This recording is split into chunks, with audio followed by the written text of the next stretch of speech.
All rise. Department 22 now in session. The Honorable Susan Johnson presiding. Good afternoon, Council. Good Good afternoon. Okay, I'm calling the case of State of Nevada versus Deobra Redden, case number C 243805558-1. Will council who's present please identify yourself for the record? Good morning, Your Honor, or good afternoon. Liz Mercer and John Giordani for the state. And good afternoon, Carl Arnold for Mr. Redden, Your Honor. Okay, and I see that he's present and in custody. Okay, this is the time set for sentencing. Are we ready to proceed? We are, Your Honor. Your Honor, I just want to make sure that you have received our sentencing memorandum with Dr. Paglini's report dated August 1st, 2024, Karen Springer's affidavit dated December 5th, and Dr. Paglini's current update dated December 5th. Yes, they were very lengthy, single space. I even read them, Mr. Arnold. I knew you would, Your Honor, so thank you. Okay. All right. Mr. Redden? Yes, I. Okay. I need you to stand, sir. Okay. Sorry, I feel a little nauseous being right here. Are you okay? Yeah, I feel embarrassed like you. Okay. All right, sir. I have your guilty plea agreement or memorandum here in front of me, which, as you know, was filed in open court on September 5th of 2024. I canvassed you on this guilty plea memorandum. You signed it, and you answered all of my questions. I am adjudging you guilty, but mentally ill, to committing the following crimes. Count 1, attempt murder, victim 60 years of age or older, a Category B felony in violation of NRS 200.010, NRS 200.030, NRS 193.153, and NRS 193.167. Count 2, battery on a protected person resulting in substantial bodily harm, victim over 60 years of age or older, a Category B felony in violation of NRS 200.481, and count 3, intimidating public officer, a Category C felony in violation of NRS 199.300, count 4, battery on an officer resulting in substantial bodily harm, a Category B felony in violation of NRS 200.481, count 5, performance of act or neglect of duty in willful or wanton disregard of safety of persons or property, resulting in substantial bodily harm or death, a Category C felony in violation of NRS 202.595, count 6, battery by prisoner, a Category B felony in violation of NRS 200.481 subsection 2F, and count 7, unlawful act relating to human excrement or bodily fluid, a Category B felony in violation of NRS 212.189. Does the state have anything to present? Yes, Your Honor. All right. Thank you. Your Honor, before I begin my argument, I would note that he has 16 days credit for time served, and that is because he's been under sentence of imprisonment in the case that he was sentenced on in front of Judge Holtis when the events in this case took place. Additionally, the state is requesting a total of $61,318.41 in restitution. Okay, $61,318 and 41 cents in restitution, and it should be paid to CCMSI. That's the company that administers the workers' comp claims for the 3 officers involved in this incident that sustained injuries. As the court's aware, we filed a very lengthy and detailed sentencing memorandum. I know, I read that too. So I'm not going to spend a whole lot of time regurgitating everything in there, but there are some things that I want to point out for the court.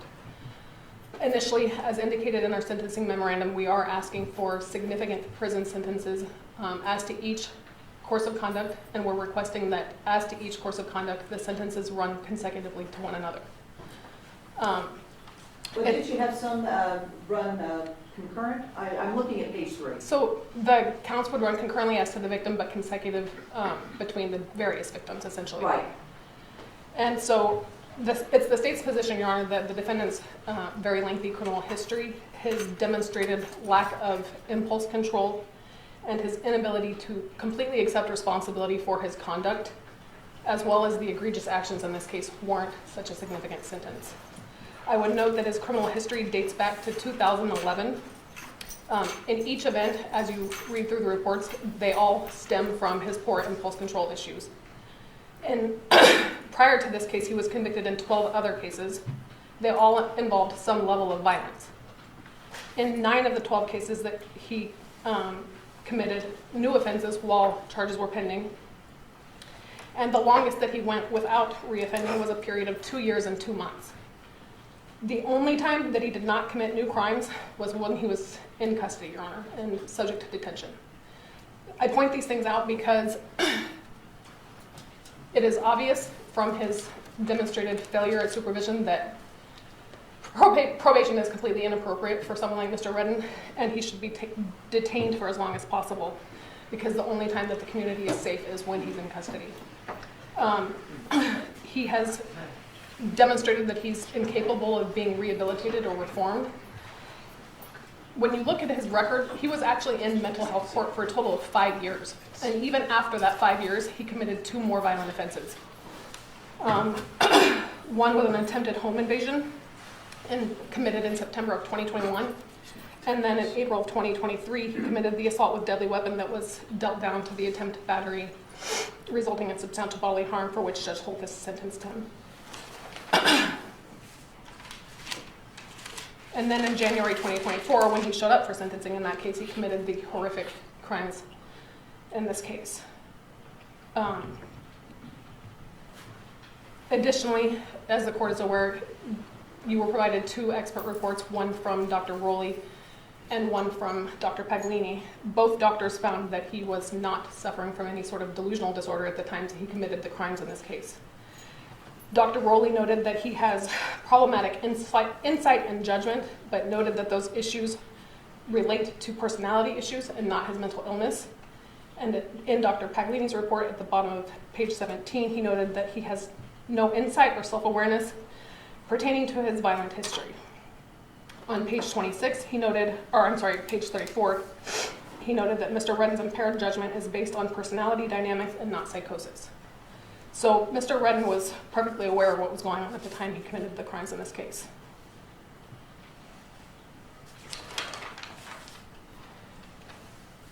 I think that what you notice pretty glaringly when you look at his criminal history is that Mr. Redden has repeatedly failed to recognize that he is the common denominator in these cases. It is his actions that end him up in situations such as this. It is not him being victimized by other people, it is his conduct.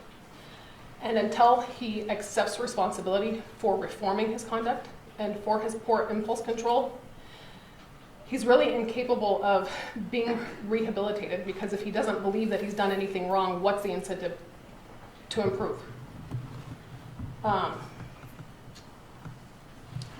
As to the facts of this case, Your Honor, Mr. Redden cannot be permitted to retaliate against a sitting judge and officers of the court when he's displeased with the outcome of a criminal case.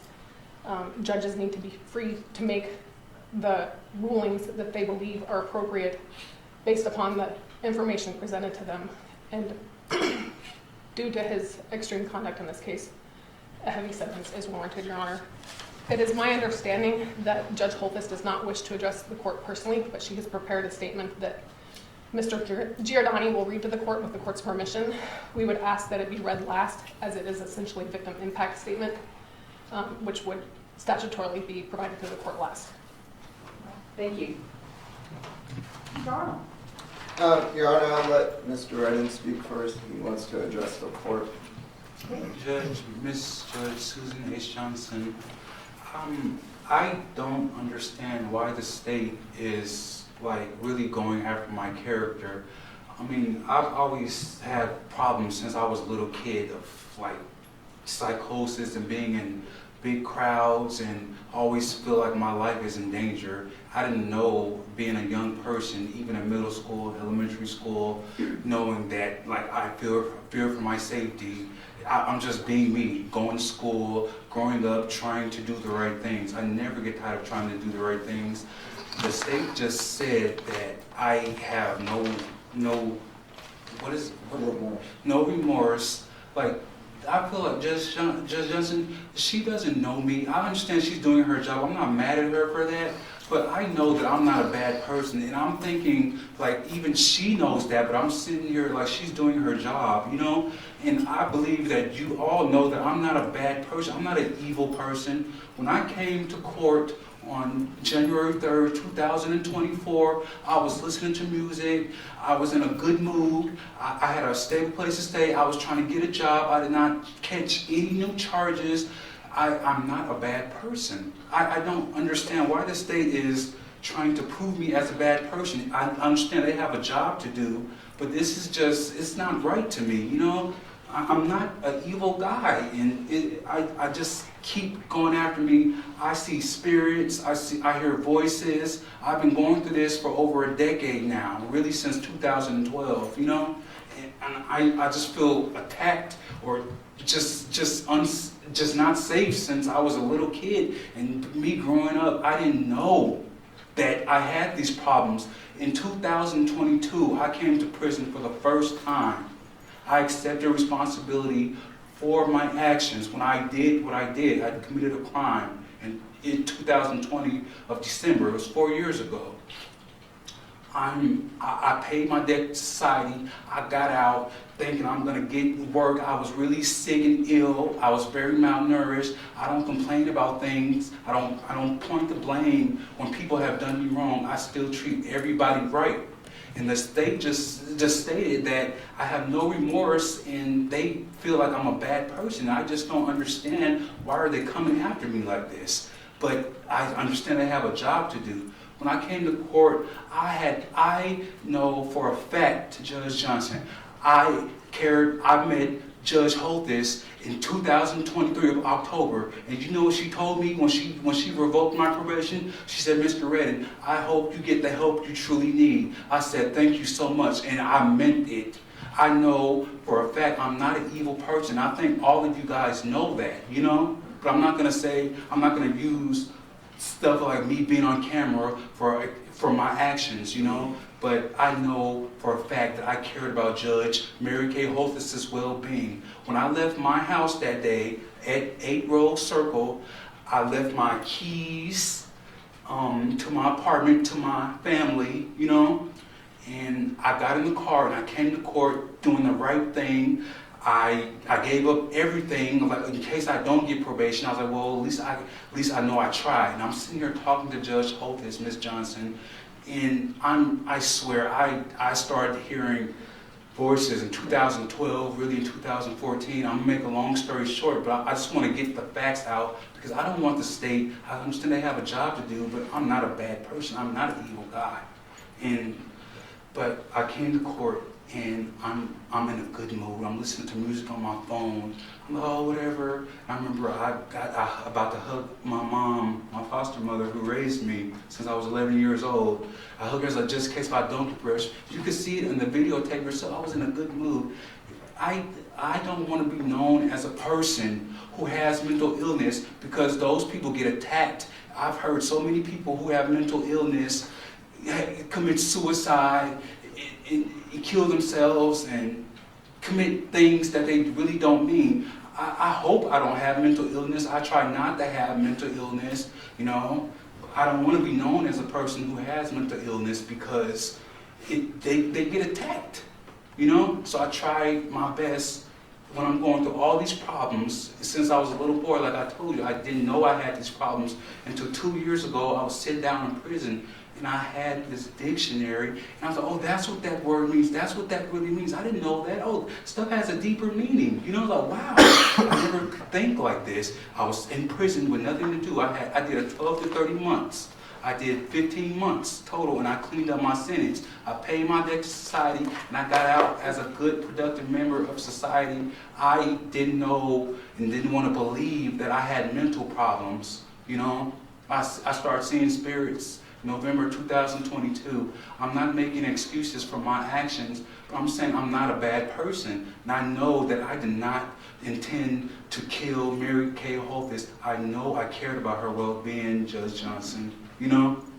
And I came to court that day, and I was talking to her, and I told her I never stopped trying to do the right things. I wasn't pointing like, oh, this person did this to me, I deserve a chance of probation. Like, this is not fair. All I see was red, and all I heard her say, oh, this, like, she said, and I finally watched the whole video. I was standing here in the courtroom with all of you guys, and I finally saw the entire video, Judge Johnson. I'm like, I can't believe this. And I wasn't even mad at Michael Lasso. I was like, I commend him on doing for what he did, and everybody in the prison trying to make me hate him and hate the judge, and I'm still trying to do the right thing. They putting stuff in my ear, and I can't get away from it.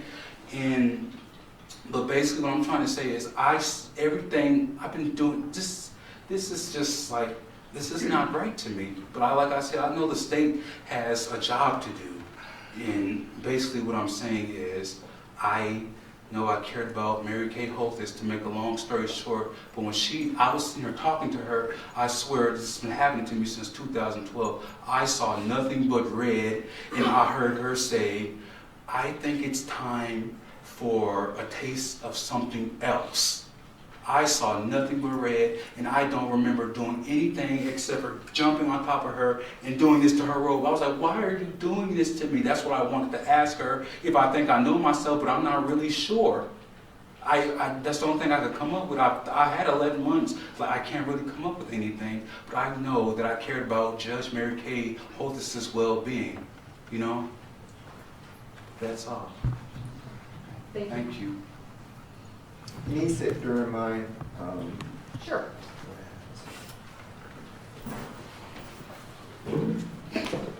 And, Your Honor, again, I hear the state in that they're saying it's a lack of impulse control. I agree with that. However, he's adjudicated guilty, not guilty, but by mental illness. And so, bottom line, his ability to control his impulses are vastly different from my ability, from, Mr. Giordani's ability. He does not have the same ability to control his anger, what he's going to do, because, as you saw in Dr. Paglini's report, from day one, from birth, he has had this mental illness based upon his mother's drug use at the time of her pregnancy, the stuff that he saw during him growing up, going through different households, going to a stable home in his foster parent, but he was still unable to comply with just normal behaviors. And that all of that should be taken into account. I think this case starts again in April of 2013. The 18th is when he was arrested after going after his brother-in-law with the baseball bat. Basically, again, this was during a period of time where he wasn't doing his medication. He was off his meds. He's going through his paranoid disorders, whatever those that were outlined by Dr. Paglini. And this whole incident arises from that. He gets into court and he's deemed incompetent.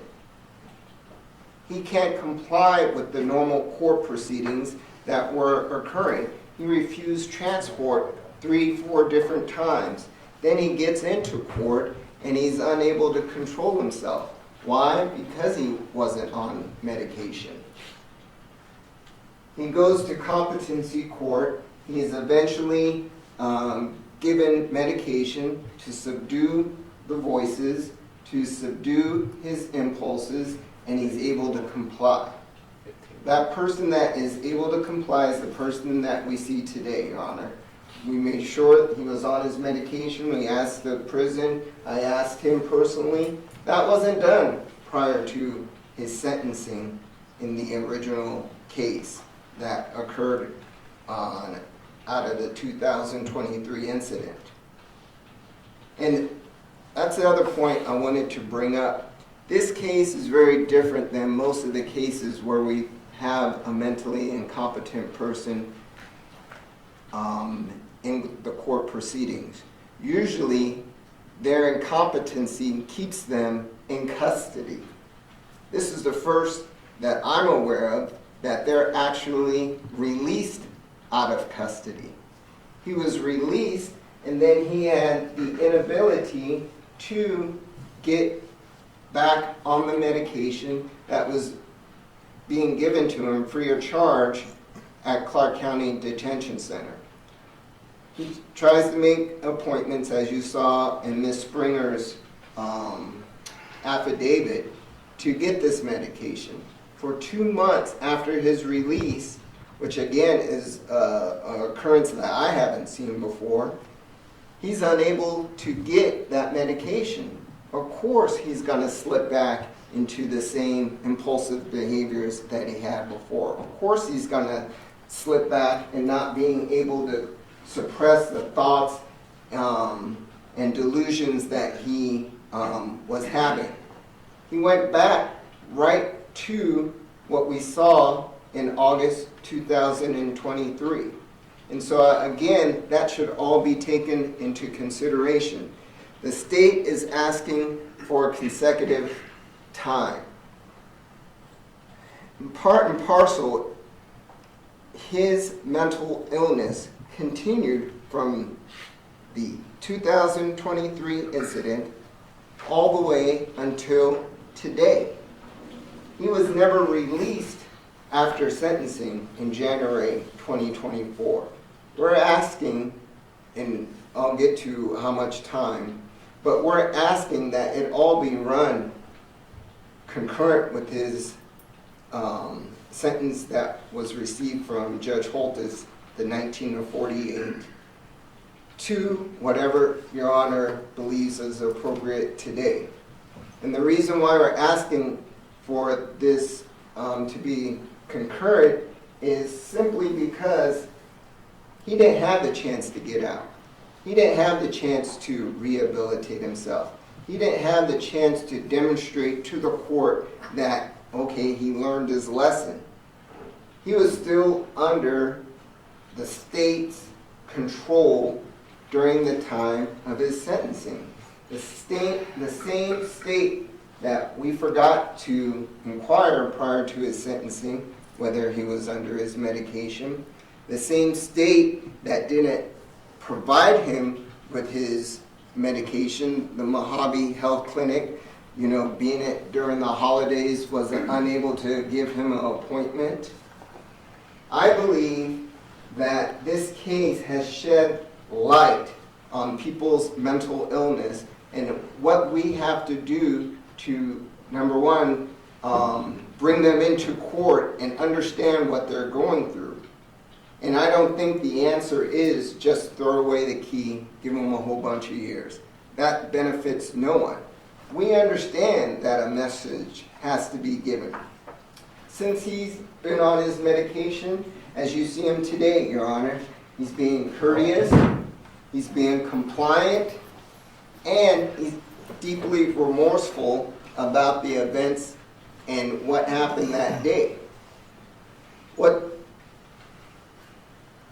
I haven't shared with anyone other than my staff, and me and Mr. Redden talked about it. The first time that he saw the entire video was right here in court during the presentation of evidence. I was sitting right next to him. His reaction was very visceral. It was almost like he wanted to throw up. He called himself a monster. He did, Your Honor. That's me. I'm a monster. I can't believe that I did that. I did not mean to hurt that woman like that. I can't believe that I did that. That's what he said sitting in the same exact chair during trial. I believe he just, like he said, he doesn't have any specific recollection of coming over the bench, but when he saw it, he was deeply remorseful. He was just shocked about how he could act that way. And I think, Your Honor, all that should be taken into consideration. He understands a difficult position that you're in. We talked about this at length. I told him, there's just no way you're going to be granted probation in this matter. That was spelled out to him. Also, what was spelled out, there has to be a message that, you can't come flying over the bench because you didn't get the sentence that you wanted, or you're upset with the sentence. There has to be protection to your honor, has to be protection to the prosecutors, has to be protection to everyone in the courtroom. And so that message has to be sent so we don't have the next Joe Schmo that gets upset and takes it out on court staff or anybody surrounding them. He understands that. And with that understanding, he knows that he has to do some time. What we're asking for, Your Honor, is a 4 to 11 year sentence. How we got to that was a 2 to 5 on counts 1, 2, 3, 4, and 5, all to run concurrent. Consecutive to that, and by statute, counts 6 and 7, we're asking for a 2 to 6. So the total of that and the count 6 and 7 are run concurrent with each other. So, and we're asking also that be concurrent with his current 19 to 48 sentence. So we're asking for a 4 to 11 year sentence. I think that's sufficient considering, number one, his mental illness that he was under, his inability throughout life to control his actions based upon that mental illness, the state and our failure to be able to recognize mental illness and what we should do in terms of addressing it, getting him the type of help, and not just throwing him into prison, but figuring out ways, which we're not equipped with, but a psychologist would be more adept to figure out how to help these individuals and give them a life plan or whatever it takes so when they do get out into society, they're able to comply and have appropriate behavior.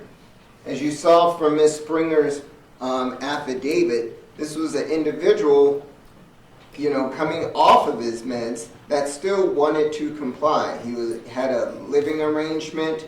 He was trying to get to his appointments. He even obtained a job at the Teamsters union and received a dispatcher job, while he was waiting for sentencing that day. This is a person that can and would be able to do it given the appropriate help from a psychologist and mental health counseling.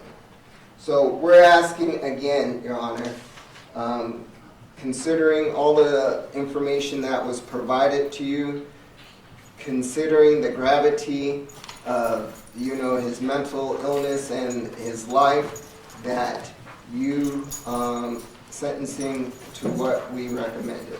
And with that, I submit. Thank you. On behalf of Judge Holtis, Judge, the impact on me and my family has been substantial, both mentally and physically.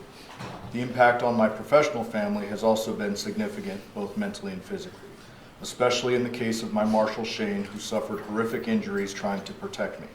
To him, I am incredibly thankful and so very sorry. But for 6 men, grown men, half of whom were unarmed, I would not be here. To them, I owe my life and will forever be grateful. For years, the system has tried unsuccessfully to help the defendant conform his behavior and limit the danger he presents. Instead, his behavior has escalated to this: trying to kill me as I sat, just doing my job, in a courtroom surrounded by guards and court personnel. He made a conscious decision to kill me and made every effort to succeed. If he had his way, he'd be facing a sentence of life without the possibility of parole for murder. It is likely no surprise that for me, as well as his future victims who may not be as lucky, I wish for the maximum sentence allowed. Thank you. Were there any other speakers? No, we'll submit it, Judge.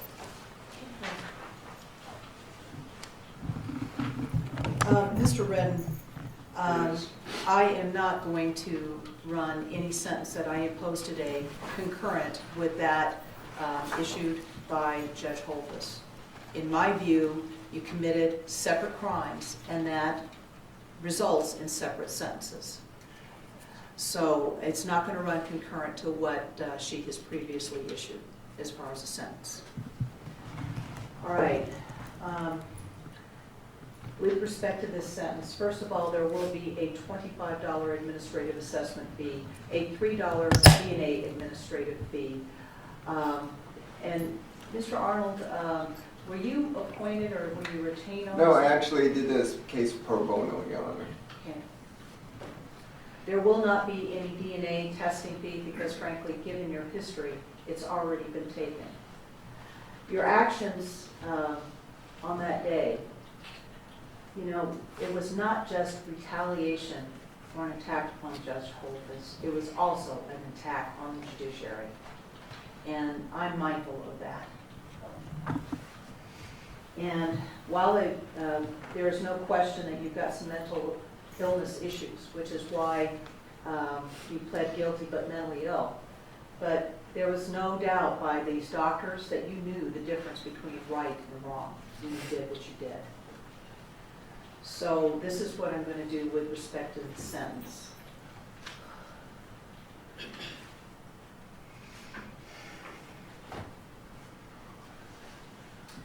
Okay, with respect to count 1, sir, I'm going to do this.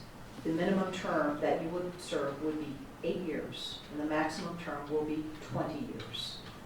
Plus, there will be a consecutive potential maximum term of 8 years to 20 years.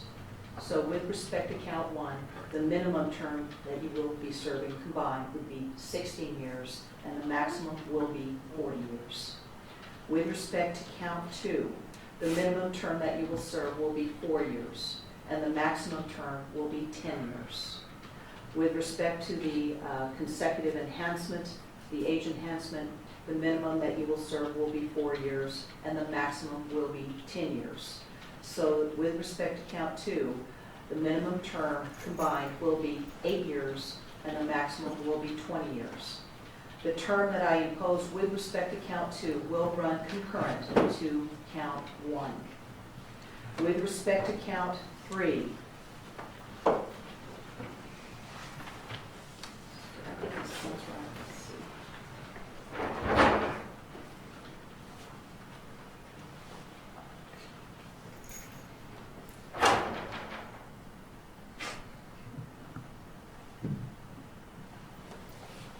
the minimum term that you will serve will be 2 years. The maximum term will be 5 years.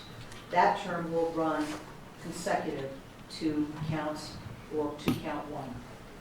With respect to count 4, the minimum term that you will serve will be 4 years, and the maximum term will be 10 years. That also will run consecutive to counts 3 and counts 1.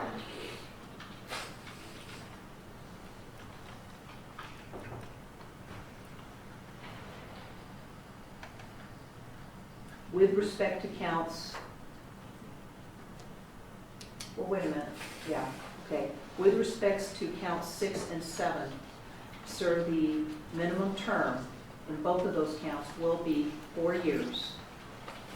The maximum term will be 10 years. However, those will run concurrent to each other, right?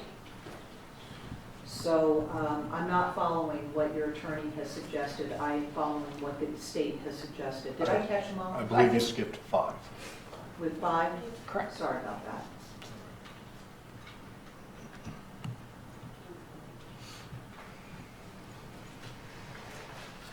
Okay. The sentence with respect to count 5 will be a minimum term of 2 years, and the maximum will be 5 years. That will run consecutive to count 4. And then counts 6 and 7 are concurrent to each other and concurrent to, And consecutive to, well, wait a minute, that was, count 6 was with respect to Officer Brandon, right? Officer Boo, you're on 6 Officer and 7. Boo, that will run consecutive to counts, the other counts. See if I can.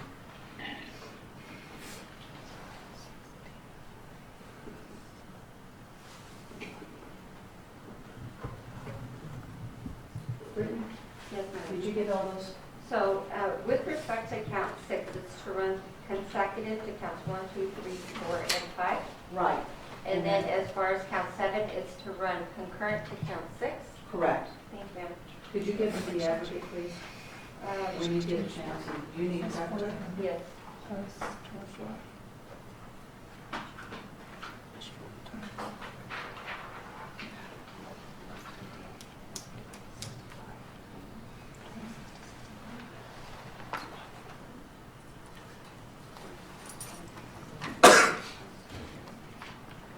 you show 26 to 65. I'm going to verify.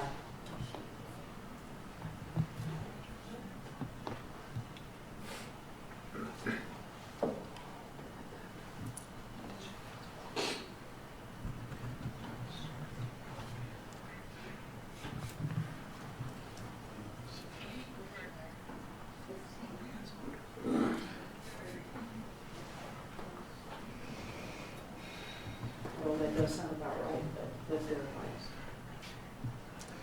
And Your Honor, as to the restitution? There will also be restitution to the victim. Thank you, Judge.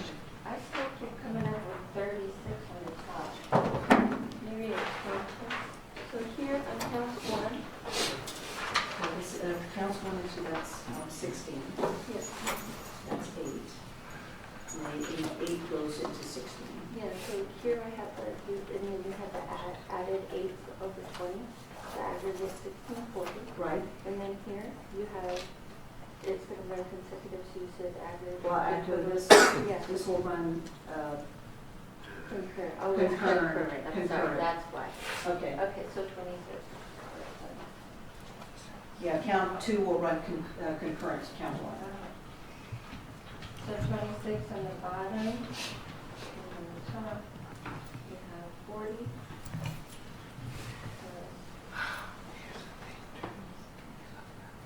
What's your concurrent?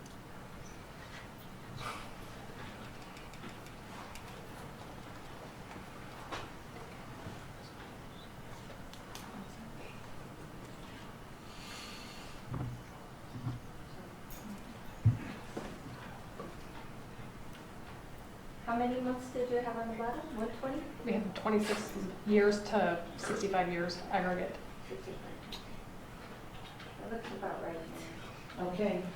And there will also be restitution to the victim, payable to the victim in the amount of $61,318.41, and that is CCMSI. Yes, Your Honor. And what does that stand for?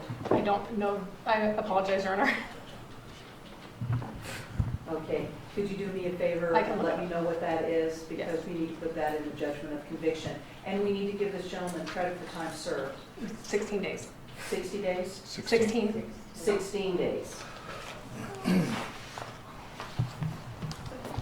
Okay, Thank you. Thank you, Judge. okay. Thank you.